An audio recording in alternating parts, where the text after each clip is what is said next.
Another God glorious victorious morning in paradise here. I'm on the lower part of the Trent River, the runoff area. This in the spring would be right here, be about there, the water that deep. Trust me, it's raging down here. There's a waterfall down there, maybe I'll get it in a future video. It's not a big waterfall.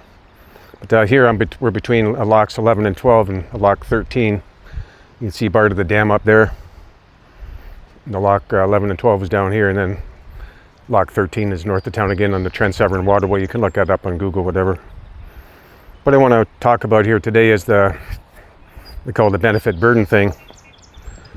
And I have a case law on that, and I'll put the case cite in the description area under this video, which is if you click on the show more button under the video, you'll see the case cite and you can read it for yourself. But basically it's saying that everyone or anyone who gets a benefit under legislation also has to bear the burden.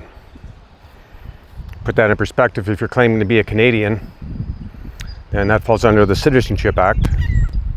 And of course, under the Citizenship Act, you agree to abide by the laws of Canada. And this has got nothing to do with lawlessness. We got the laws of God, right? You got the laws of God, you got the laws of Canada, you decide. But the main reason for this is the benefit burden thing. And people might say, well, you got the applied for a birth certificate under the Vital Statistics Act, so you got the benefit of that act. But that's not quite true. That's where it gets interesting, because it's not a benefit under that act unless you use the birth certificate as evidence of your identity, in which case now you're the beneficiary. And yes, under that legislation, so you got the benefit, you got to have the burden, whatever that is. Now you're Canadian, all these other laws, rules, regulations apply. You got to have a driver's license, social insurance, blah, blah, blah, blah, blah.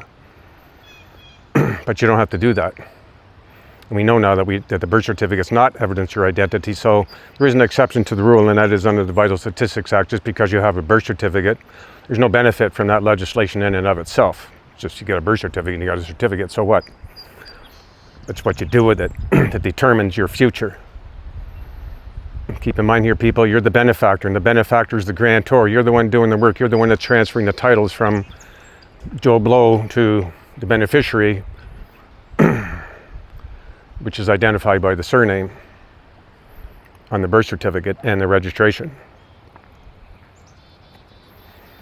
So I don't want to get too long in these videos. These videos in 4K eat up a tremendous amount of gigabytes. The last video I did was 13 and a half minutes, was 15.6 gigabytes at 4K.